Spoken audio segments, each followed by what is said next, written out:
Cool. Hi, everyone. My name is Tara Hammis. I am a registered dietitian and the Healthy Aging Manager for the Massachusetts Councils on Aging.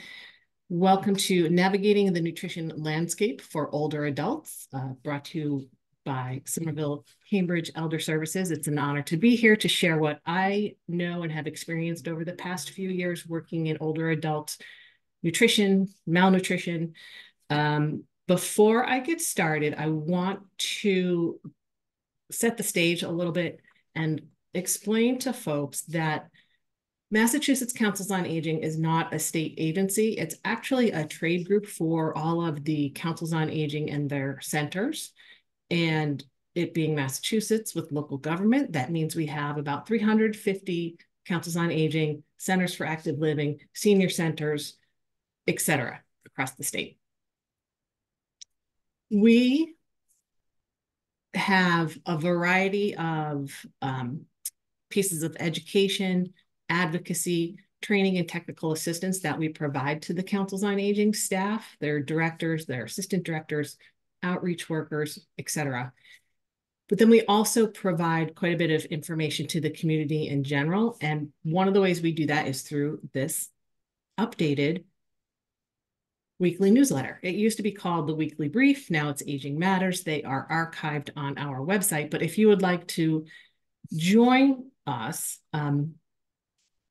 all of these links are live, which you can't access right now, but I'm happy to share my slides and or follow up with any links that I might have left off in the presentation. I think almost every image or source has a link built in. And if it's easier, Megan, if you like, I can create just a master link if that's easier for folks instead of the giant document, but we can figure that out afterward.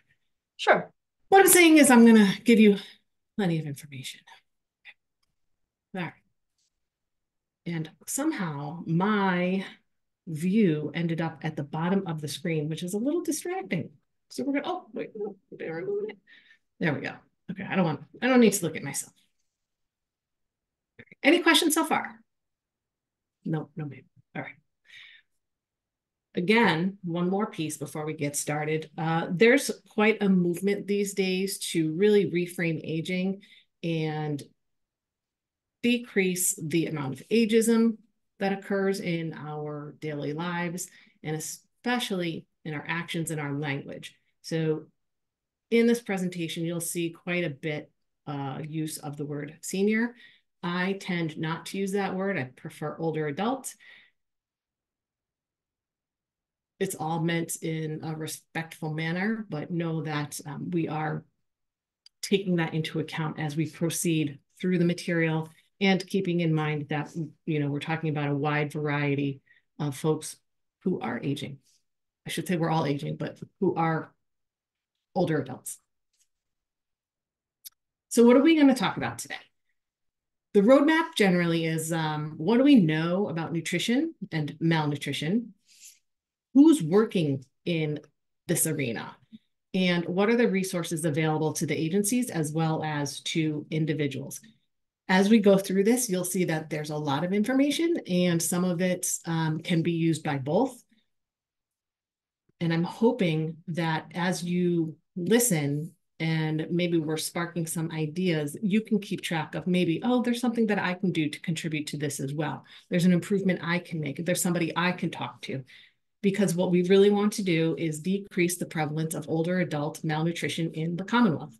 And in fact, that is the reason that I am at MCOA.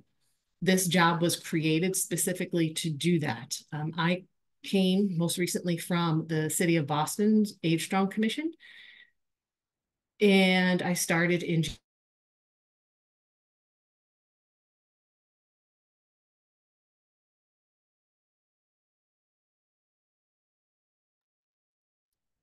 and then we got back on track and focused on older adult malnutrition.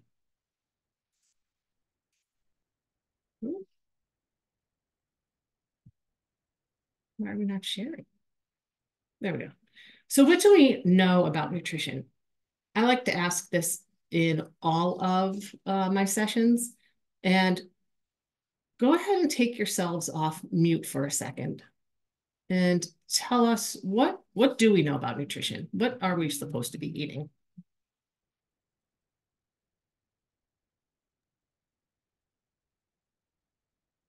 Let's say fruits and vegetables. Are people able to unmute themselves? Yeah, feel free. We're very interactive. You don't have to come off camera. Yeah. You can stay off camera if you like, but if you want to shout out, what are we supposed to eat? What do we know? Whole foods. Whole foods. Yeah. Fruits and veggies. We know that it's you can either say it's sexy or it's not sexy. We know what's good for us. It's the same recommendations that our parents gave us, that our grandparents gave us, is that we want to eat a variety of foods. We want to eat a lot of fruits and vegetables. We want to make sure we get our calcium and our protein and sufficient calories, but not too much. We also eat foods, not nutrients. I don't know how many of you actually, at the end of the day, sit down and think, oh, I did not get enough magnesium today. A lot of times people will sit and say, oof, I shouldn't have eaten, that second bowl of ice cream or something like that. But we eat foods, not nutrients. And that's something that we really need to keep in mind, especially when we're listening to advice and information that comes at us. We also know that nutrition information can be confusing, and I want to apologize on behalf of all of my dietitians and diet techs in that we know that the science is always changing, which means the information is always changing and getting out to people, and it gets frustrating. Perfect example is the recommendation in the 80s that we were not supposed to eat, fill in the blank. Eggs? Eggs, right. Yeah, because we thought that, or the science was that we couldn't eat too many eggs because eggs were high in cholesterol, therefore it would raise our cholesterol. And then lo and behold, years go by, we realize, oh, you know what? Eating cholesterol is not what raises our cholesterol. Eating saturated fats is what increases our cholesterol. And eggs have a little bit of saturated fat. Bottom line is you can eat eggs now, just don't eat 3 or 4 of them every single day. Okay. Then if we think about malnutrition, obviously bad. What is it? If you take a minute and say the word malnutrition to yourself, what image pops into your mind? I'm guessing it's a lot of famine victims or people who are really scrounging for food, having trouble making those ends meet. Someone who's malnourished can also be a normal weight. They can be overweight. It's not just going to be someone who looks frail and thin. It means that you aren't eating the appropriate nutrients to sustain a healthy life. So someone can be overweight but still be malnourished because they aren't eating the right amount of foods for all of their systems and functions and muscles to maintain their duties. There's a couple different ways to measure it. There's a number of ways. We're going to just talk about a couple quickly. We're definitely going to talk about what the impact is.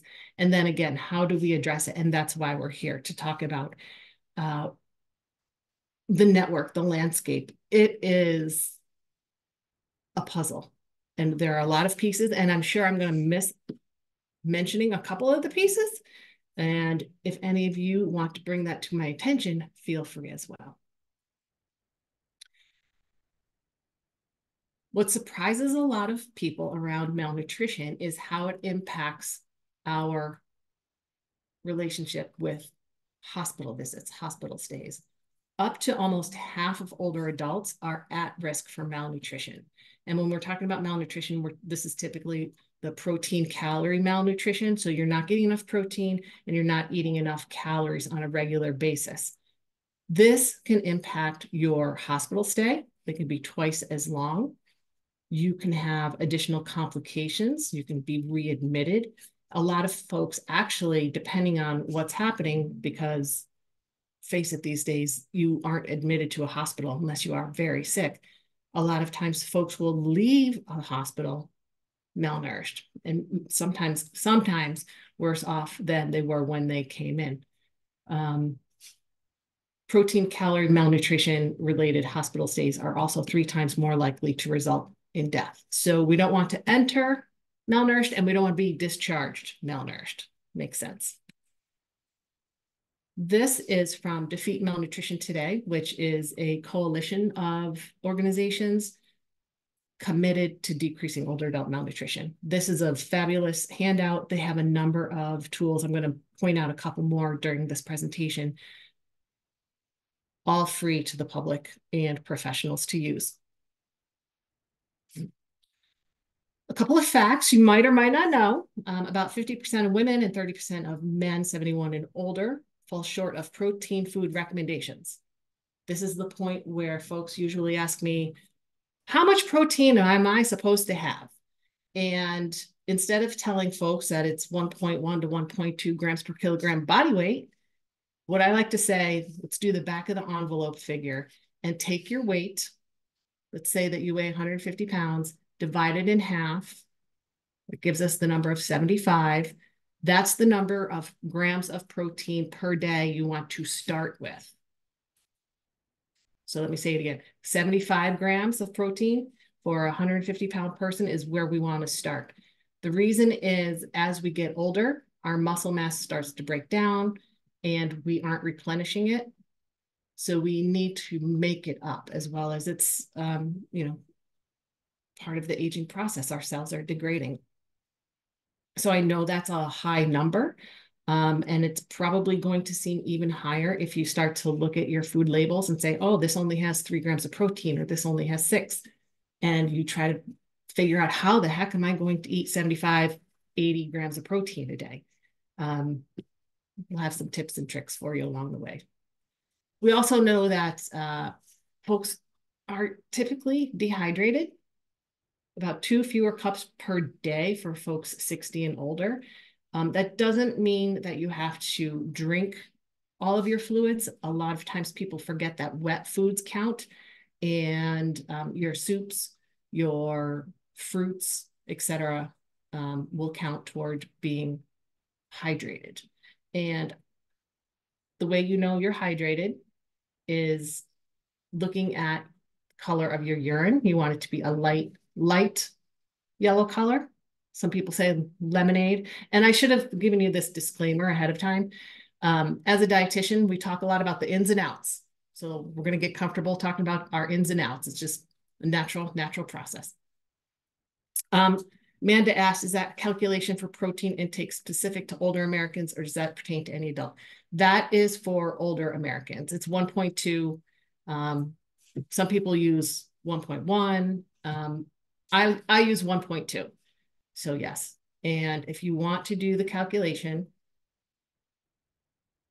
1 kilogram is 2.2 pounds. So convert your weight into kilograms and then multiply that number times 1.2. Okay. And a lot of malnutrition occurs because folks are food insecure. And this is partially what we call, not partially, this is known as the tea and toast syndrome. So people might not have a lot to eat. They might not feel like cooking much. They'll just have enough to ward off a little bit of hunger. And as you can see, there aren't a lot of nutrients, although likely tasty, for us to stay nourished. Okay.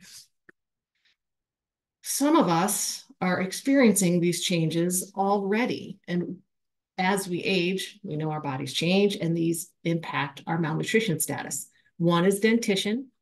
We either might not have as many teeth. We might have dentures. We might have dentures that don't fit. We might not be able to afford dentures. We have perceptions in our taste changing. That is why a lot of folks prefer sweeter foods as we get older. Medicines are very likely to be part of our daily life, and they are going to impact what we eat, how we feel. We'll have contraindications with some of our foods and medicines, so we can't eat certain things, or we're taking a number of different medicines in different times of day. And you have to schedule your foods and medicines more than you used to. excuse me, will have mobility issues. We could have a stroke. We could have loss of strength. We could have other diseases that impact our ability to feed ourselves, to open cans, to cook, to stand for a long period of time. You might be on a fixed income. And what I've been saying is we could all use a little help these days. So we know prices of everything basically are going up and not coming down too much. So let's try to take advantage wherever we can. But food is going up, gas is going, rent, heat, etc. You know, we've got the shrinkflation, I think folks are pretty familiar with now, which is the price of your food item might stay the same, but the actual package size is smaller. So you're not getting as much for the dollar as you were before. People might not be able to drive. They might lose their transportation. And this is specifically impactful in rural areas where they don't have as much public transportation, or people might not feel comfortable getting around on public transportation, or you might not be able to buy as much when you use a bus or your Council on Aging van shuttle service. A lot of times they have limits on the number of bags from the grocery store that you can bring back. You might be only be able to go or feel comfortable going certain times of the day. You don't want to.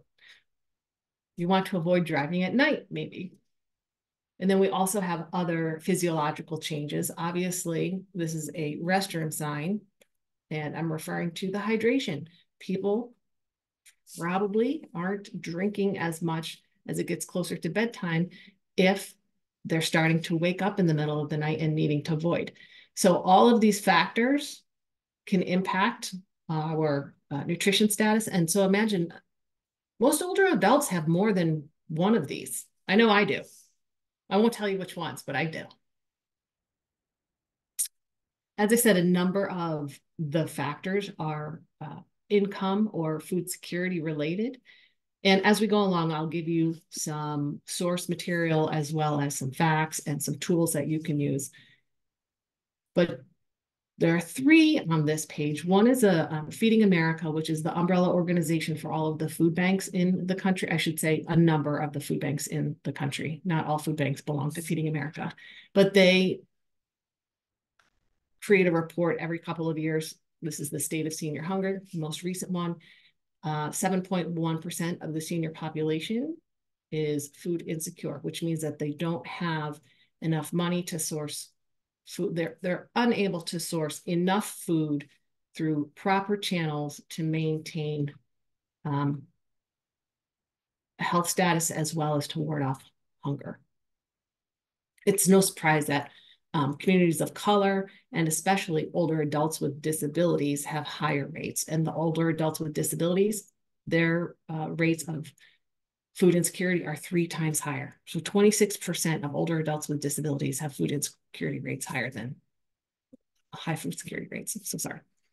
And then Feeding America also mapped the meal gap, says that statewide, 6.4% of Massachusetts older adults are food insecure. I've seen that also as 6.8. The Greater Boston Food Bank over here issues a annual report that you can click on and read more about. What they don't do in this is break out the data by age. I've asked them to do that. I asked them last year and they finally have the capacity to do that. So they're going to release like a mini report just around older adults, which I think will be very useful.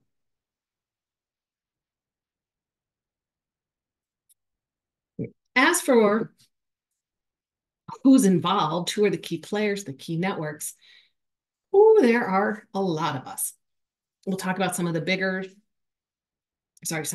groups, particularly Somerville-Cambridge Elder Services is one that fits into 2 of these networks that intertwine. So the Federal Older Americans Act funds a number of programs, specifically the Senior Nutrition Program. The money comes from the feds to the state units on aging to the local areas on aging. Those AAAs are the ones who run your congregate meal programs and your Meals on Wheels programs. We call them, 3C programs as well. There's a state designation for agencies providing community-based services. They might have, they'll have managed care plans for folks who are aging in place. So by receiving these services, they can avoid going into a long-term care facility. They can stay in their homes. And that's what we really want folks to do. We want folks to be able to age in place. I know I want to. I want to age in my home. I want to remain part of my community. I want to be with my friends. I might not want to cook every day, but I want to do all of the other things, says the dietitian. A lot of times, I would say most of the time, the AAAs are also an ASAP. So the ASAP becomes the designated agency for the AAA. So you might hear AAA and ASAPs interchangeably. And I think we have, Andrea or Megan, correct me if I'm wrong, like 22 AAAs and 26 ASAPs statewide, something around that. That number sounds close. Sometimes they merge and you lose track, but it is low 20s, high 20s, exactly. Yes, oh yeah, good point, yes. Yeah, the merges throw us off. So the AAA, the 3C program, comes through the state unit on aging, and that is in Massachusetts, the Executive Office of Elder Affairs, the Senior Nutrition Program. They manage the program statewide. Funds go out to the community, and then the community will either contract with a caterer or they will self-cook, and they will manage the program on a local level. If you are not in the Somerville-Cambridge area, you can go to this site or ask me or Megan who your ASAP AAA is, and you can look them up. What I think is fabulous is that we are now taking stock of and making sure that we have more and more ethnic meals, culturally appropriate, and materials in different languages. And you can see some of these. This chart is on this website, as are two other resources. The Older Adult Malnutrition Awareness and Prevention Toolkit. This has quite a few links that you can use, read about, implement. And there is also a Commission on Malnutrition Prevention Among Older Adults. So this is a state commission with representatives from designated areas. And what we do is we will take on a specific issue around malnutrition and create a report that goes to the legislature each year. If you want to read any of those reports, they are also on the website. Right. How are we doing? I see one mentioned in the chat. Oh, thank you, Megan. Okay. Okay. As I said, 351 communities in the Commonwealth and just about as many councils on aging and or centers. If you have not been to your local council on aging or senior center, I encourage you to go. A lot of them are really looking to make sure that they reach as many people in the community as possible. They're updating programs. There's definitely a movement away from the stereotypical, meatloaf and bingo.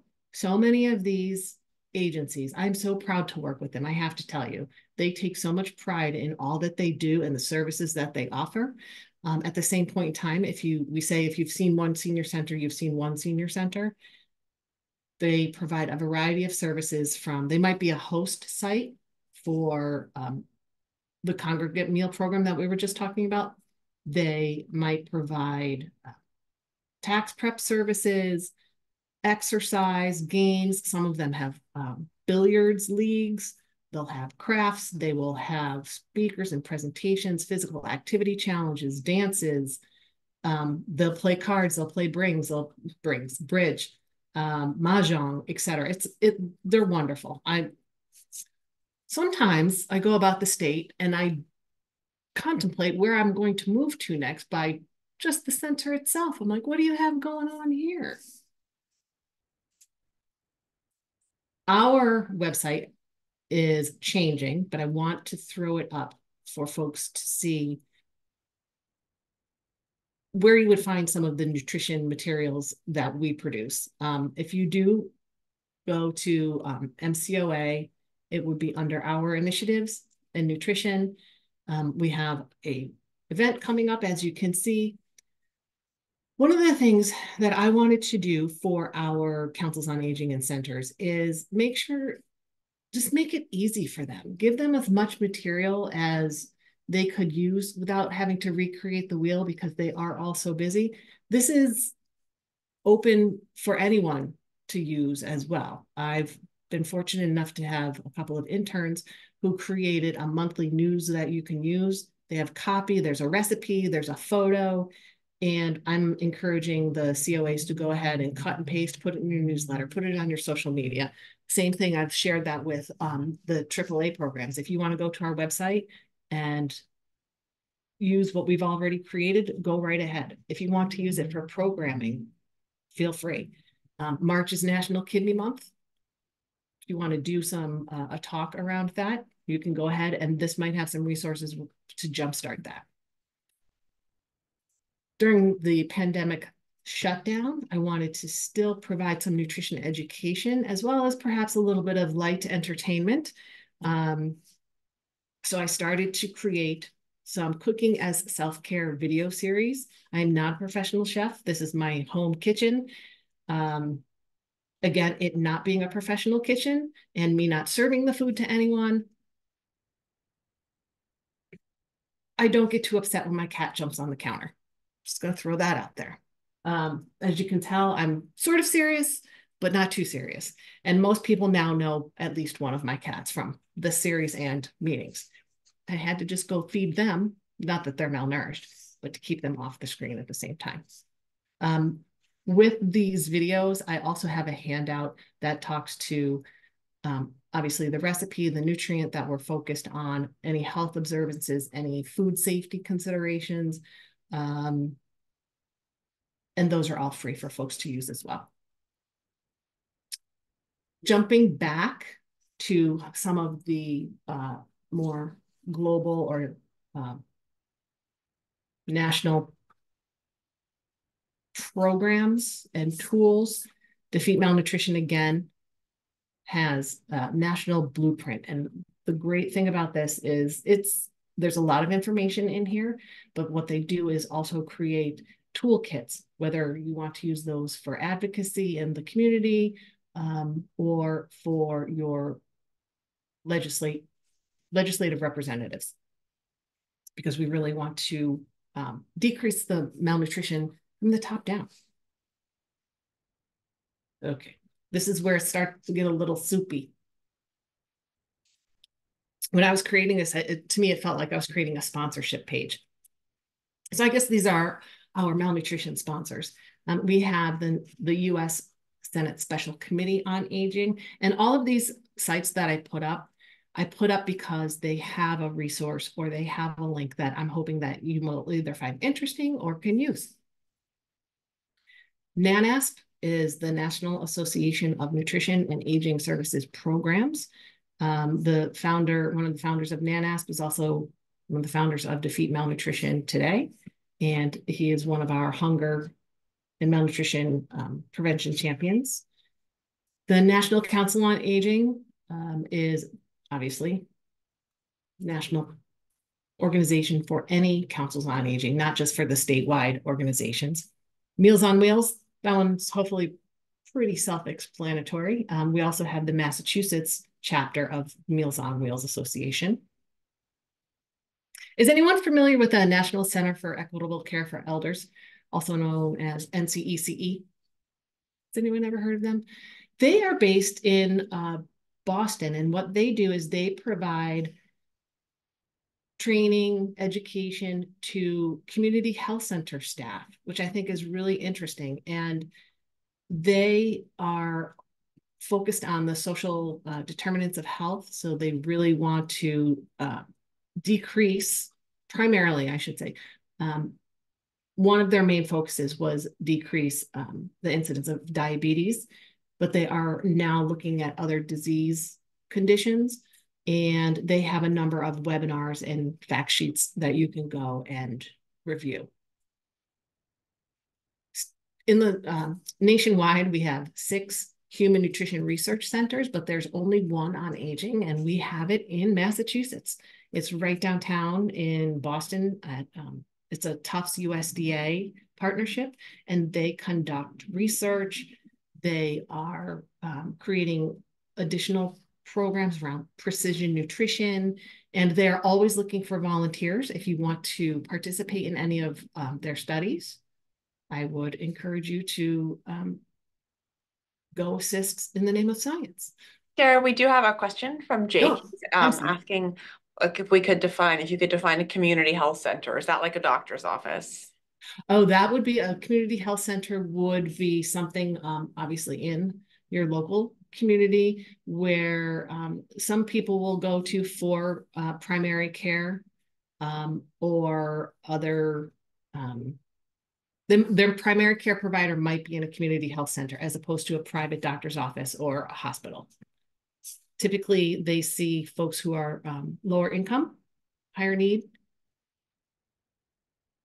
Is that the only other question so far? Okay. Yeah, looks like it. Are you all set, Jake? Yep. Okay.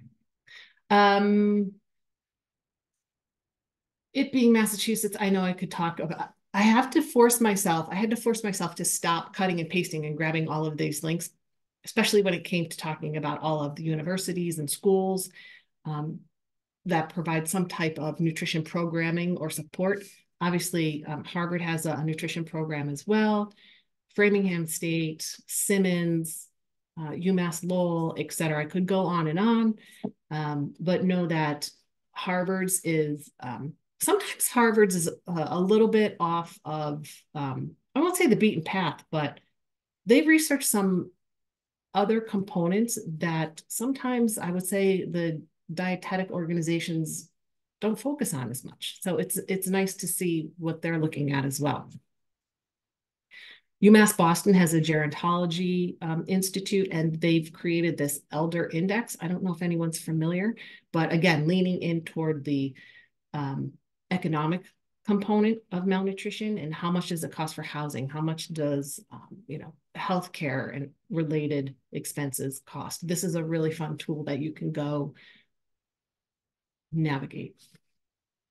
The American Society on Aging has webinars and toolkits and flyers, and our own state joint committee on elder affairs has 2 amazing champions, Senator Jalen and Rep Stanley.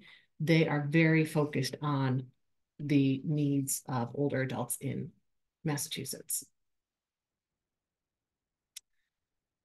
In addition, so a lot of what we're talking about today is really based in the community, but there are some definite acute care components. One of them, I'm starting on the lower left here, is the Malnutrition Quality Improvement Initiative. This is something that we're starting to track: screening for malnutrition risk, conducting nutrition assessments, documenting malnutrition diagnoses, documenting nutrition care plans, all while you are in the hospital and long-term care facilities. There's also the Medical Nutrition Therapy Act, which this reads a little bit funny, so I definitely want to mention that the bill amends the act to provide additional services to cover more than what it's covering right now, which are primarily diabetes management and renal conditions.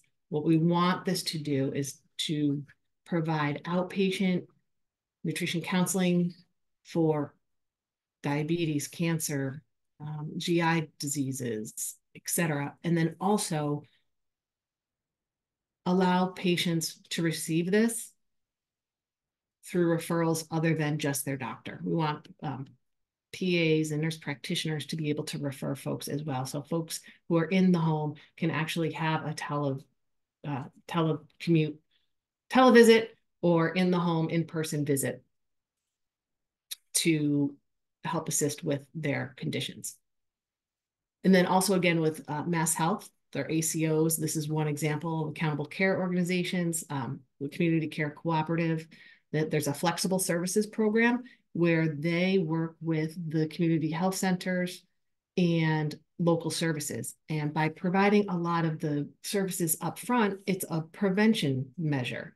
So by providing a link perhaps to, say, community servings meals, or providing additional funding for Project Bread, we can help make sure that more people are getting the food that they need.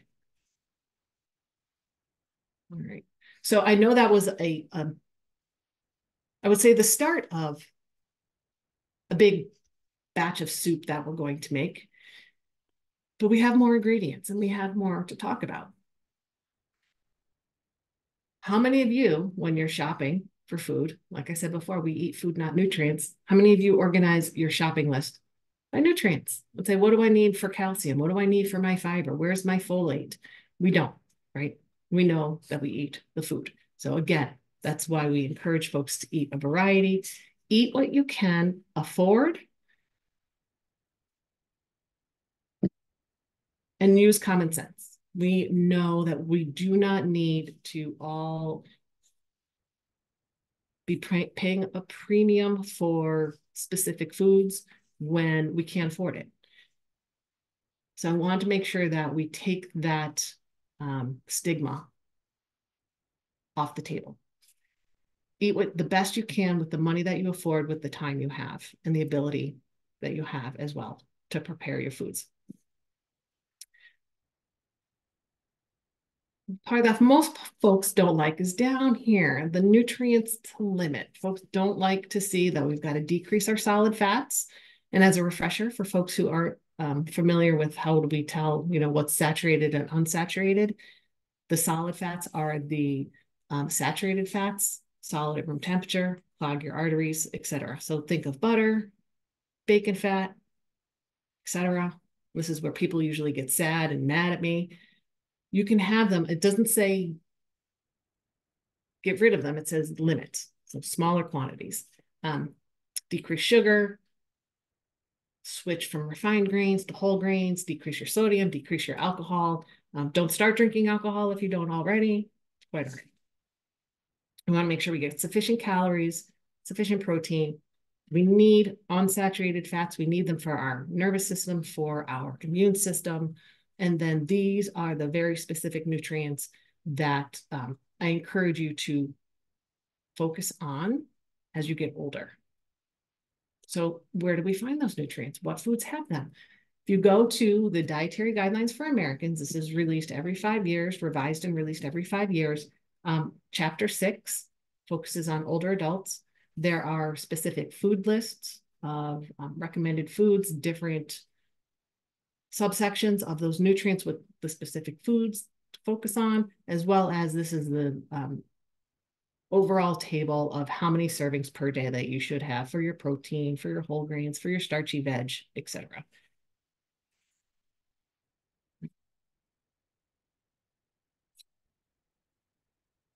As dietitians working in malnutrition prevention, there are 3 specific months that we could really make an impact collectively.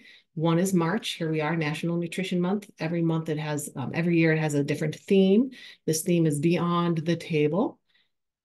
There's a specific fact sheet in there called Eating Right, Tips for Older Adults, which is really great to see that they do focus on the needs of older adults. This is issued by the Academy of Nutrition and Dietetics. I always want to go back to the old name. Eatright.org is where you'll find that. May is Older Americans Month. So in May, one of the things that we are doing is conducting some nutrition checkups throughout the state. And these will happen at Councils on Aging and some of the meal programs. And what we're doing is we are using this tool right here, this green and white tool called the Malnutrition Screening Tool. It is 3 questions. And by answering those 3 questions, it will tell you if you are at risk of being malnourished or are malnourished. And the great thing about this tool is not only that it's 3 questions, but it's a validated tool, and you can take that to your primary care provider and say, this is what I scored, can you help me? Or you can take that to your council on aging. You don't even have to take it, but you can say, call them up, say, what kind of nutrition or food programs do you have or are you aware of? The Nutrition and Aging Resource Center has a number of tools that I actually use, and I like to push out through our newsletter so folks are aware of that regularly. And then some of these other toolkits that we talked about already. And of course, they have a theme every year, and they are powered by Connection this year. In September, there's Malnutrition Awareness Week. This is a link to a fact sheet of why nutrition is important for those who are 65 years and older. It's a little more technical, but still worth a read. It's one page. And the Malnutrition Awareness Week is sponsored by ASPEN, which is the Association for Parenteral and Enteral Nutrition.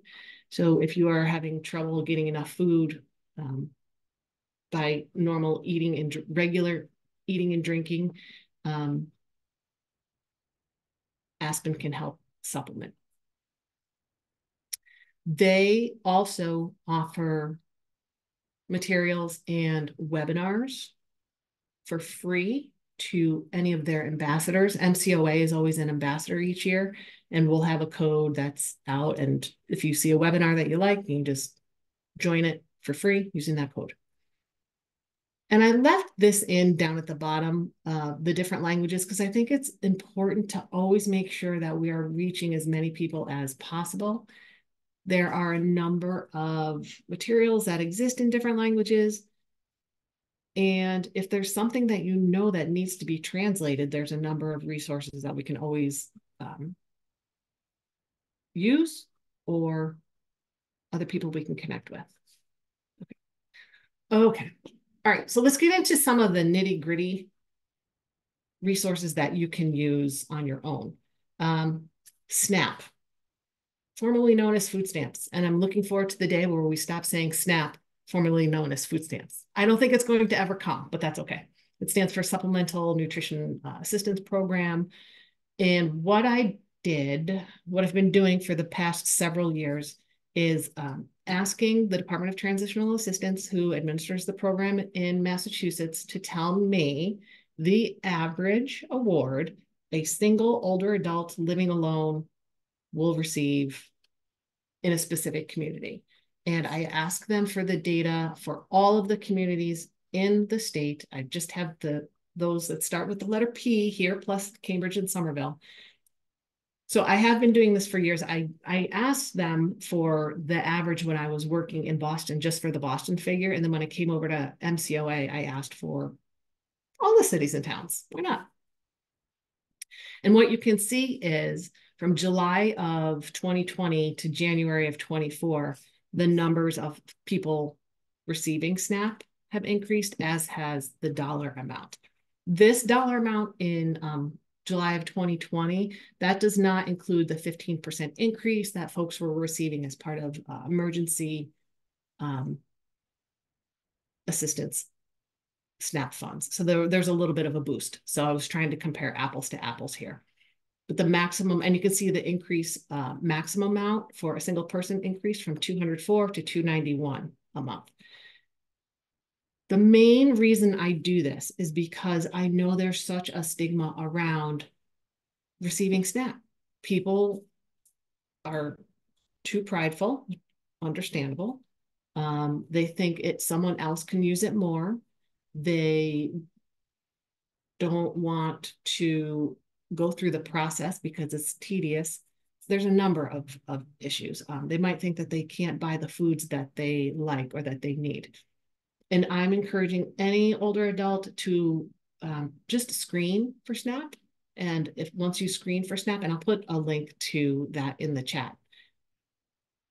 If the results say you might be eligible to apply, apply. Yes, the application process can take a little bit of time, but even if you're only receiving, the minimum amount of SNAP per month, if you multiply that by 12, you can go use it all at once.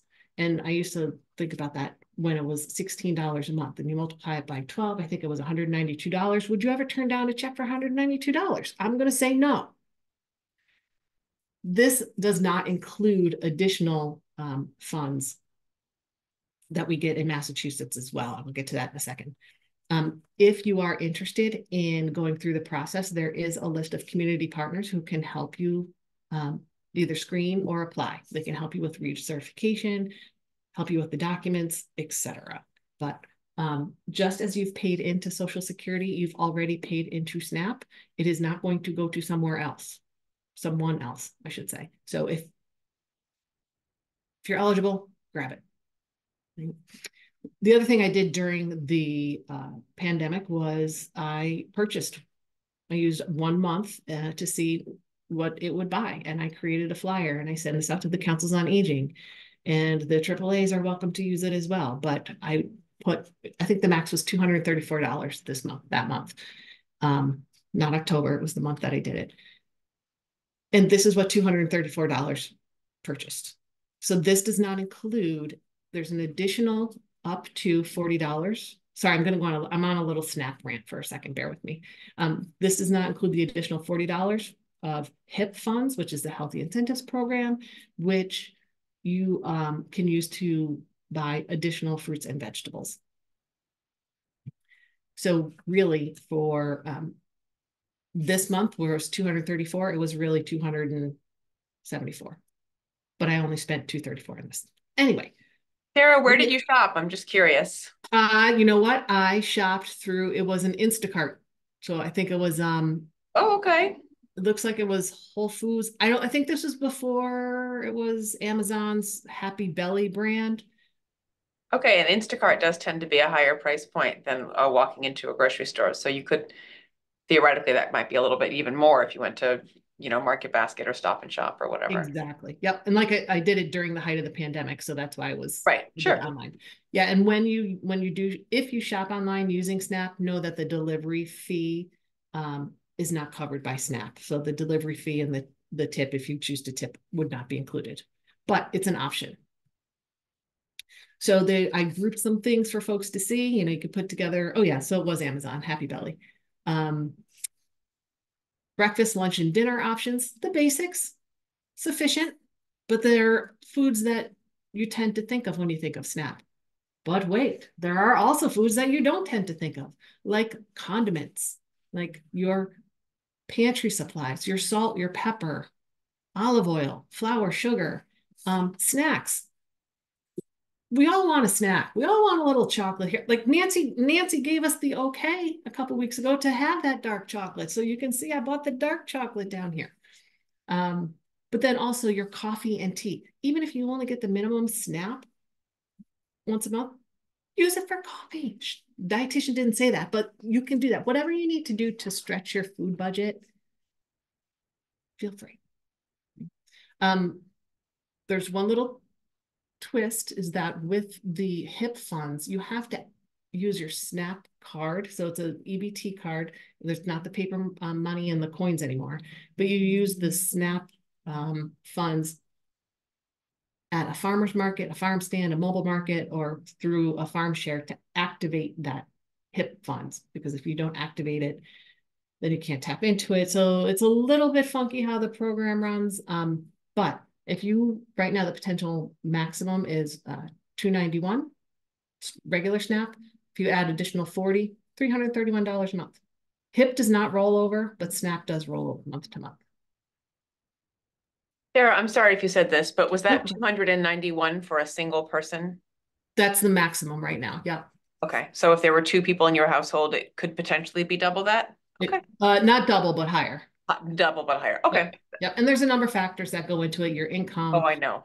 Yeah. So for other folks, like your shelter cost, your medical, there's a standard medical deduction now, et cetera, et cetera. Right. Yeah, it's complicated. Thank you. Yep. We are trying to make it easier for folks to apply for SNAP, specifically if you are applying for Mass Health. There's now a checkbox that says, yes, send my information over. And it's an effort so that you can apply for the 2 things at once. Also, as part of SNAP, there's a particular program, nutrition education program around the state to reach older adults specifically. there are healthy recipes. So UMass Amherst is the one who's orchestrating this SNAP education.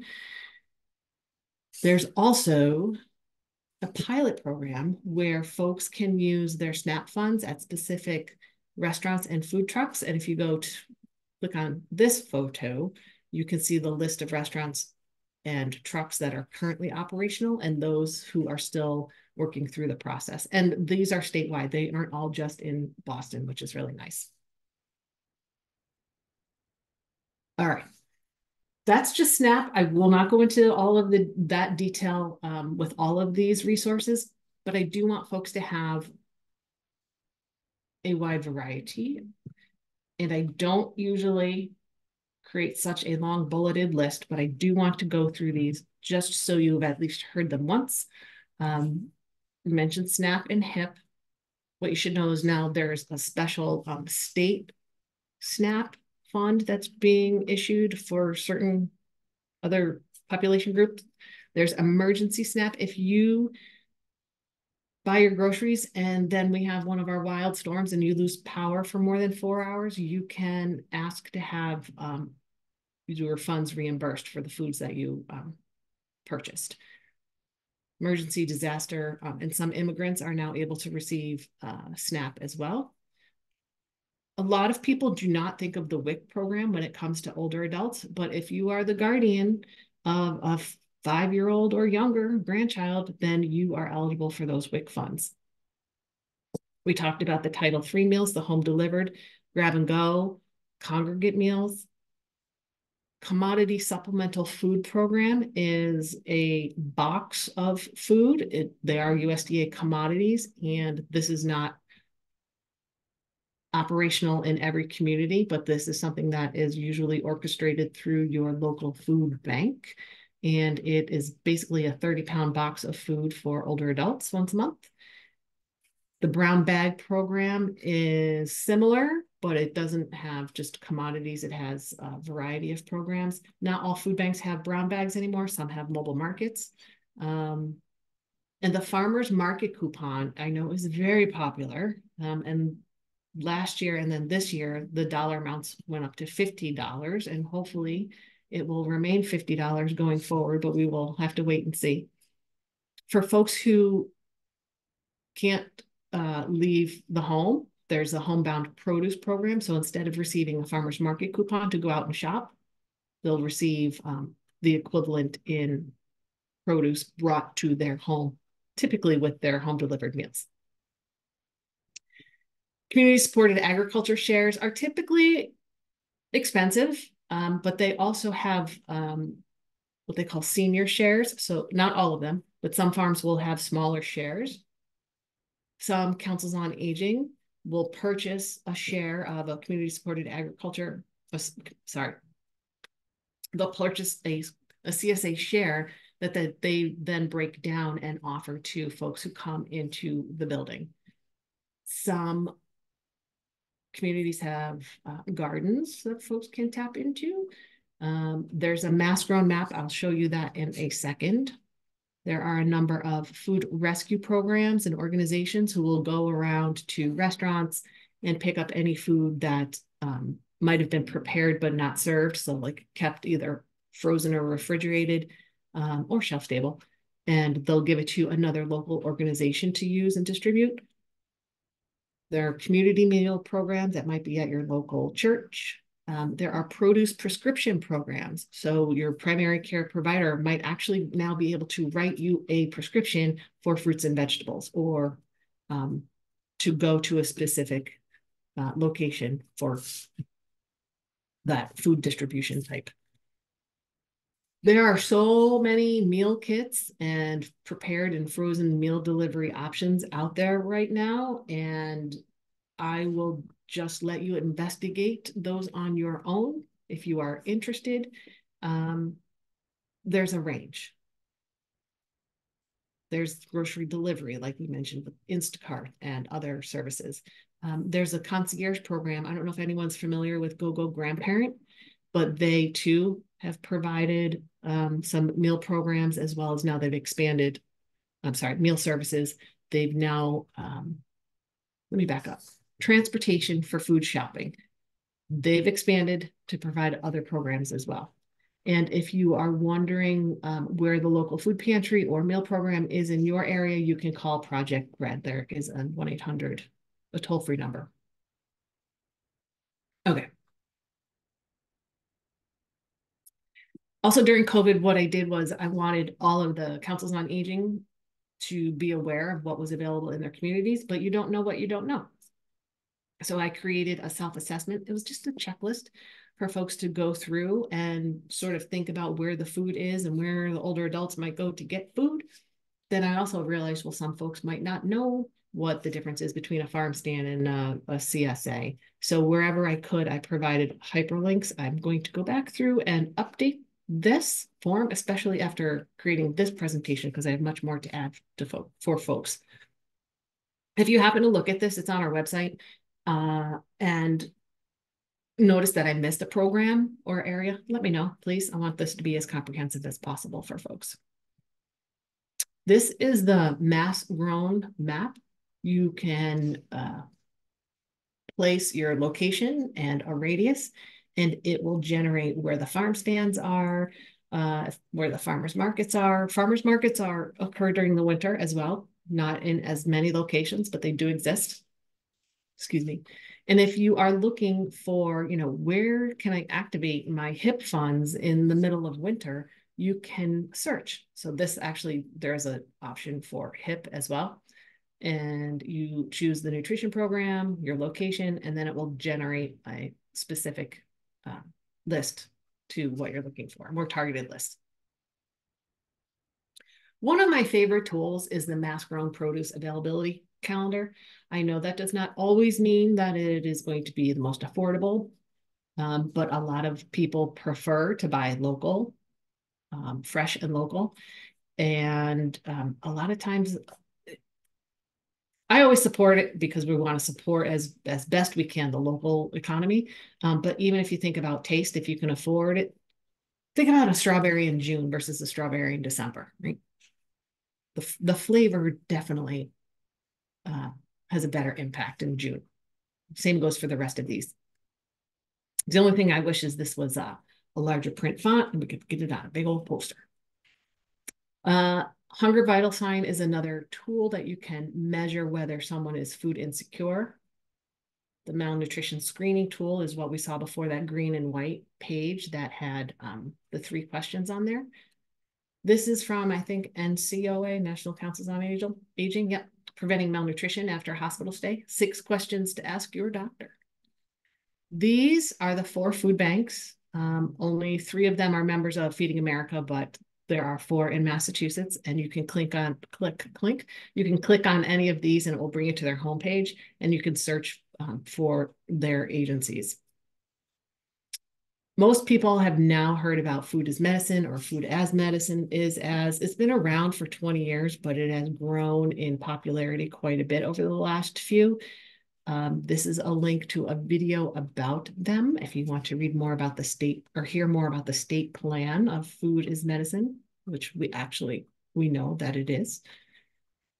This is also one of my favorite tools as well. Remember when we just had the 4 food groups? And then we had the pyramid, and now we have the plate. So the My Plate is the educational tool of the Dietary Guidelines for Americans. This was specifically created around the needs of older adults, which I love because it not only factors in, half of your plate being fruits and vegetables, but also making sure that you drink sufficient fluids and you get physical activity. There's a new program called CHEF, which is Connection, Health, and Equity Through Food, sponsored by Hannaford, and it comes out of the Tri-State Learning Collaborative, which is through the Maine Councils on Aging, and they're doing a lot around food and bringing people together. So socialization, exchange of ideas, information, they're wonderful.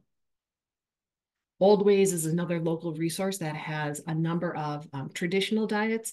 And what we found is the traditional diets are really those that help us age healthfully longer. You can sort of think of them in a loose blue zone type of way, but there's African heritage diet, there's Latin American diets, etc. There is a pilot project that we're hoping to get off the ground. And I say we as in MCOA with the HNRCA, the NIH, and Family Cook Productions. And what we're doing is we're looking at some of the congregate dining programs served in councils on aging and figuring out how we can tweak some of the recipes through participant feedback as well as kitchen staff feedback, time, preparation, and it's a teaching kitchen model. So that is something that we're hoping to get off the ground this year and then maybe roll it out statewide. Mm-hmm. A lot of times there are presentations and bits and pieces of information that you can glean. This is a slide that I use around brain health, specifically the MIND diet for folks. Well, we talked about the MIND diet last time. So for those of you who aren't familiar, the MIND diet is the Mediterranean intervention for neurodegenerative delay. And now you know why we call it the MIND diet, but it combines the MIND diet plus, the Mediterranean diet and DASH diet components. And what they found is even if you only follow the diet, the meal pattern loosely, there will be some improvement in cognition. So it will slow down the cognitive decline, even by only following it a little bit. This is another tool I love to share with folks because people love recipes and people don't like to cook for one, myself included. So it's a really great database. This is also associated with the MyPlate and the dietary guidelines for Americans. It's wonderful because you can enter a search term. Here I did spinach, and it will generate a list of recipes that typically will have one or two, I would say a serving sizes of like two to four, or it will have a bigger batch of like 20 servings. So it's perfect if you're only looking to cook for yourself, or you're gonna cook something and eat it 4 days in a row. The great thing about it is you can filter the results by the amount of money that you want to spend on the food, the type of cooking equipment you have. Not everybody has a range and a stove and et cetera, et cetera. Some people just might have a microwave. So you can choose that filter as well as cuisine and all of these others. So it's not, the database is growing. If you've been to it, but not in a while, I would say go back and check out additional recipes that they have in there. Other things that people might not initially think of are how else can I connect in the community, whether that is bringing issues of older adult malnutrition to the organizations, or how do I help my organizations who are already trying to decrease malnutrition. So I encourage folks to get involved in their local food policy councils if you can, if you're interested, and you want to make sure that older adults are represented on the councils. You can also look at the different adult education catalogs that are in your communities. If it weren't for the adult education catalogs, I don't think I would know how to knit or sew by now. It's never too late to learn something, they say, right? They often have cooking classes, they'll have lectures. So that might be a place you go to learn, or it might be a source that you use to find someone who can come into your program and provide some instruction. You could also do the same by searching any of the universities or colleges in Massachusetts for their culinary or hospitality programs. We have a Council on Aging in Westport. They have a Johnson & Wales instructor come in and run a chef on a shoestring program for 8 weeks. And it is one of their most popular programs, as you can imagine. So they're very lucky that they have him come in, and they only have to pay for the cost of the food. He donates his time.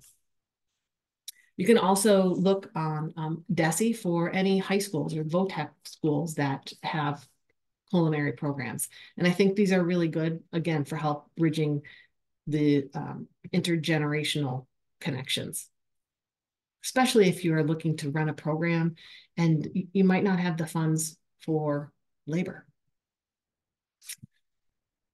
The COAs have a variety of programs around nutrition. I will say that the last couple of years, we've been fortunate enough to be a pass-through for additional funds. They're called service incentive grants. And the service incentive grants have been available for a number of different areas, not only nutrition, but just from this last go around, I would say of the 15 or 20 grants that we distributed for nutrition, I would say at least 5 of them wanted to either start or increase a garden on their property. And some of them, already are doing this, and they take some of the food in from their garden and they use it in the meal that they cook at noontime. They might have transportation to a farmer's market. They might bring a small farmer's market on site. They have cooking classes and resources. They will have either a pantry that they want to set up, and the pantry can be something as small as a food cabinet that they have, so that when somebody calls at 4:20 on a Friday afternoon and says, help, I need food for the weekend, they don't have to scramble and try to figure out, which church or which community pantry is open and find out that none are until Monday. And then a lot of them are actually improving their space to either be able to support a meal program or thinking about how they can start one. Like, what is the minimum number of pieces of equipment that they need to get one going, and working with their local boards of health.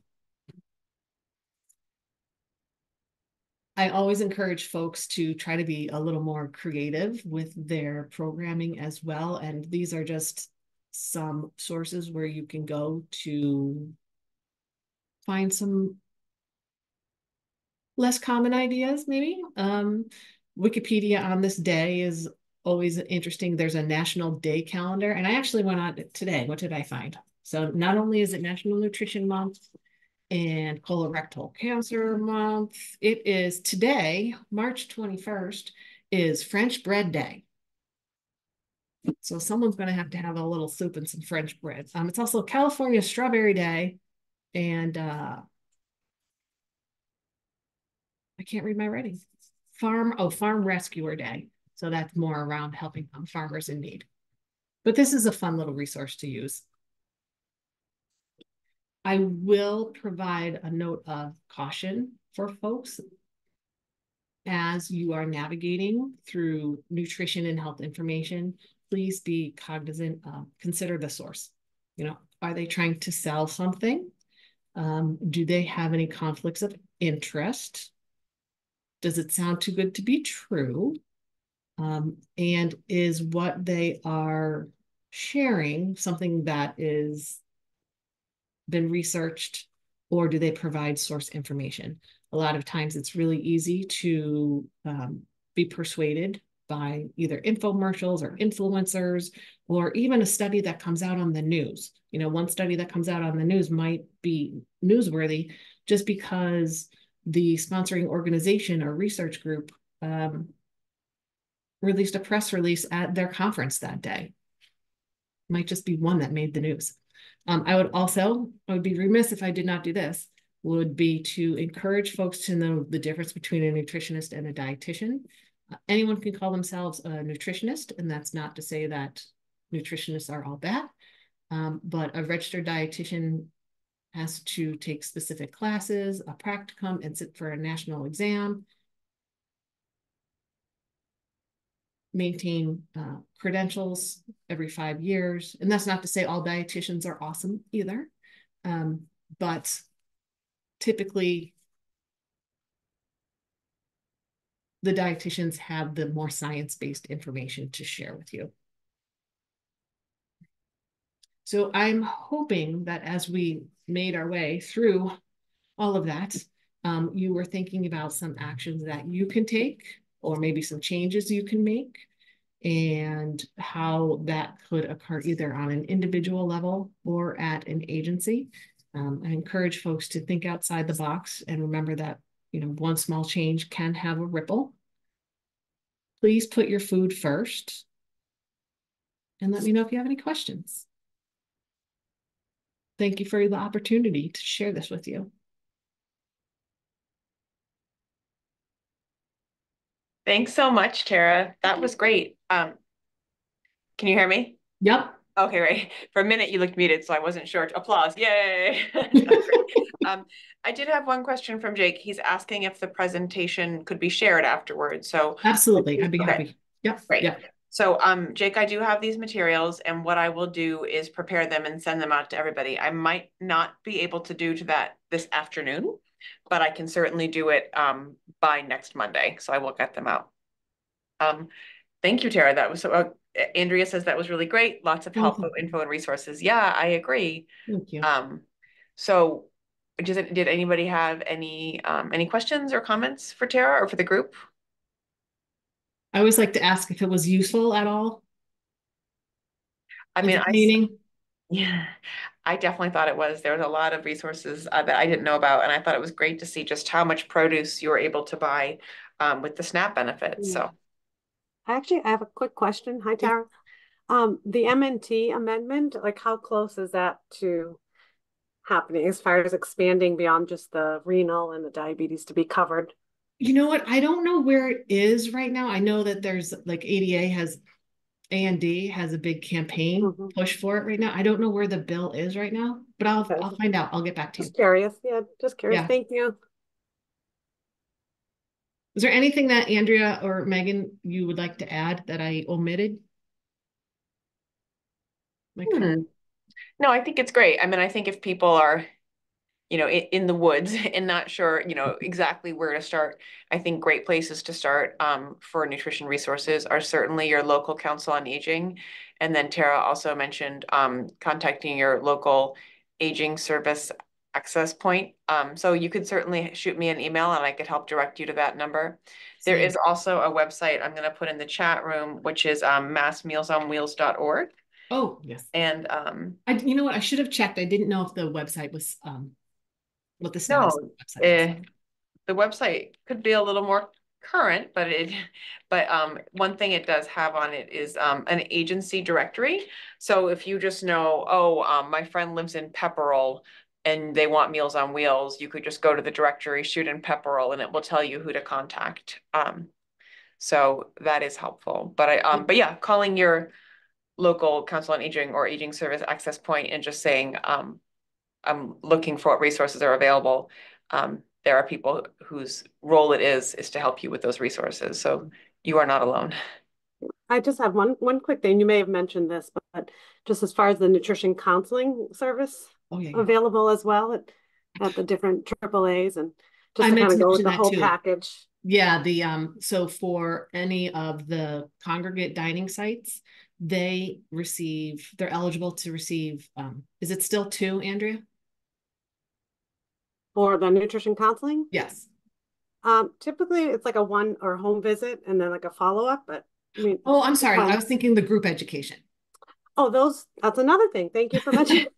I was thinking more of the individual counseling, but we also do nutrition presentations at each of the meal sites as well. And that is twice a year. That's right. Individual counseling and group education through the programs. Awesome. Yeah. Yep. Thank you.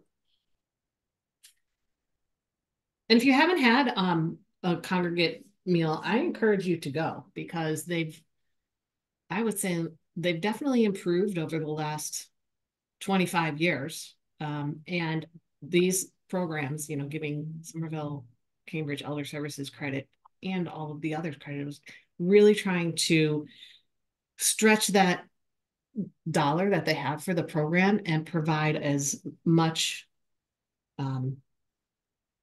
nutrient-dense food as possible, knowing that sometimes the logistics make it, a little more challenging on the menu offerings. Everyone wants to be able to have, the salads, but the problem is sometimes it's the transportation, the logistics. There are a lot of pieces that go into it. So I guess what I'm trying to say is kudos to you guys for continuing to make the most of that program.